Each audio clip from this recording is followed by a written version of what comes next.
Hey guys, welcome to another episode of How to Draw Cars. Today we're going to do something different in that we're not actually going to draw cars, but we're going to go over the materials car designers use to create their drawings. We're going to cover paper, pencils, markers, pastels, templates, and air markers. Let's get started. I'm going to start out with newsprint, and while it's not used by a lot of professional designers, it should be used by a lot of people who watch the channel because it's cheap. It's also pretty tough, and you can do a lot of things with it.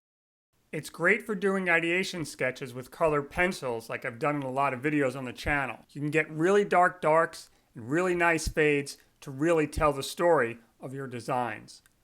Another great thing about it is that it's not white, so you can add white to it to really punch up the contrast in your sketches. So whether you're doing a monochromatic sketch with a single colored pencil or you're doing a color sketch like this, being able to add white enables you to get your surfaces to pop because the white that you're adding is lighter than the background.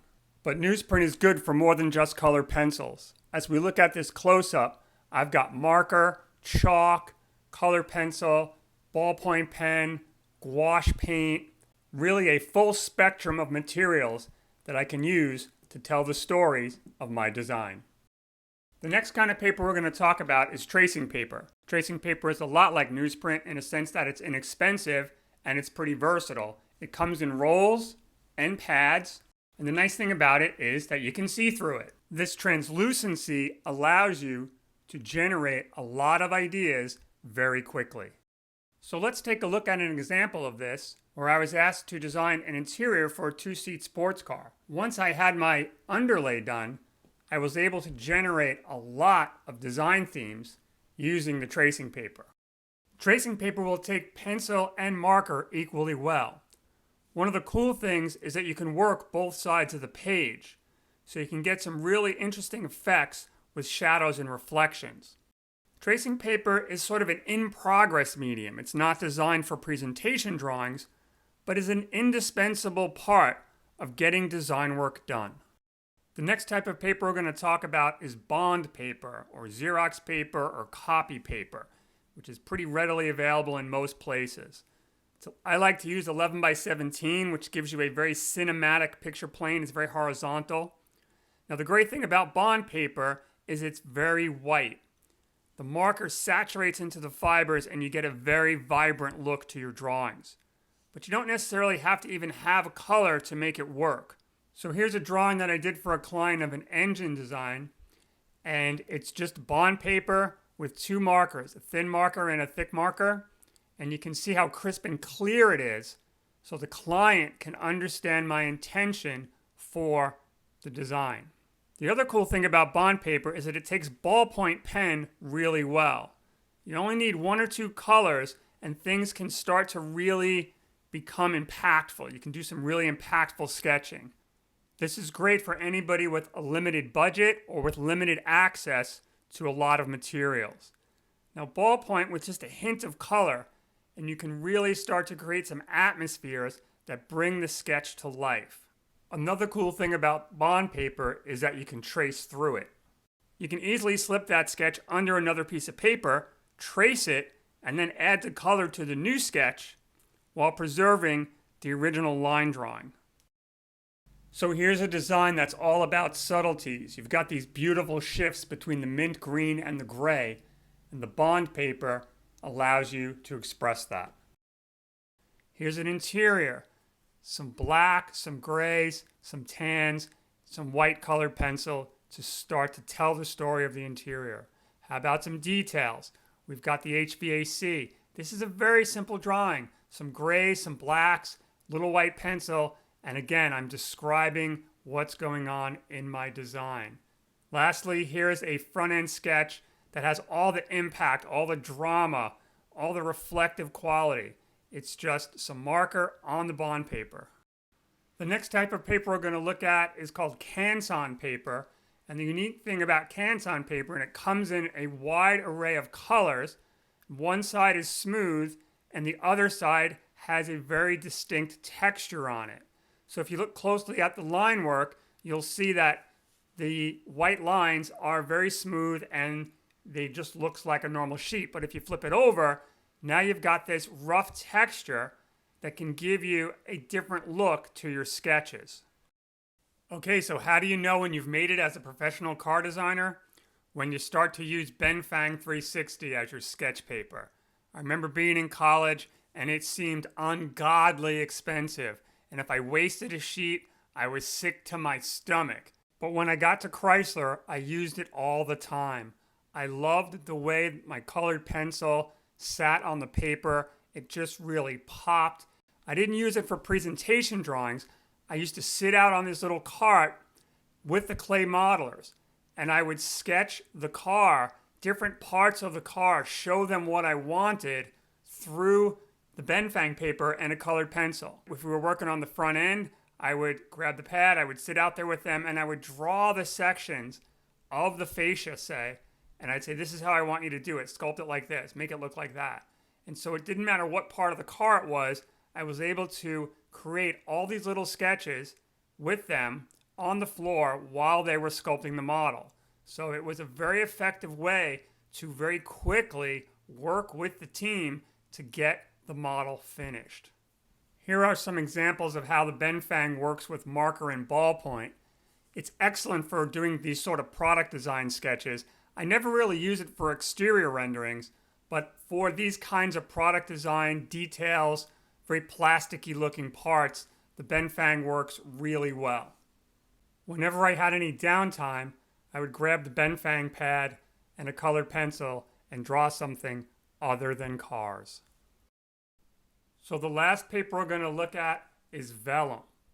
And again, this is one of those moments where you know you've made it as a professional car designer when you're using vellum to do your pencil sketches. Now, vellum is this very magical paper. It's got this very luminescent quality to it. It allows you to lay your color down in a very smooth and organic way. Now, one way it enables you to do that is it allows you to work both sides of the paper at the same time. So here's a sketch that's sort of half finished, and you can see the interior, it's got this hazy quality because most of it's on the back. And that's what gives you that very transparent upper in the sketch when you flip it back over. So vellum is really a paper that allows a lot of depth in your sketches. Here's another example of a finished presentation drawing where most of the work is done on the back, and then you flip it over and then you complete it on the front. So vellum enables you to do that. Links for any of the papers that I'm showing in the video are in the description below. It's been my experience that car designers use basically three types of pencils: a Prismacolor Premier, a Prismacolor Very Thin, and some sort of fine art pencil for presentation drawings. The great thing about the Premier pencil is it has a very soft lead, so it will teach you line weight and control. The second kind of pencil is the Very Thin, which is the opposite of the Premier. The lead is much harder, and it's an excellent pencil to use if you're going to put marker over it because the hard lead will stand up to the marker. The third type of pencil that I use is a fine art pencil, and there's different kinds, but typically a harder pencil like a 2H. And I only use this kind of a pencil to create a presentation drawing like that green Honda drawing that you saw in the previous segment. Okay, so let's talk about markers. Now, the number one thing that you have to understand about markers when you're going to buy them is that you want alcohol-based markers, not water-based. They have to be alcohol-based. Most markers will have dual nibs.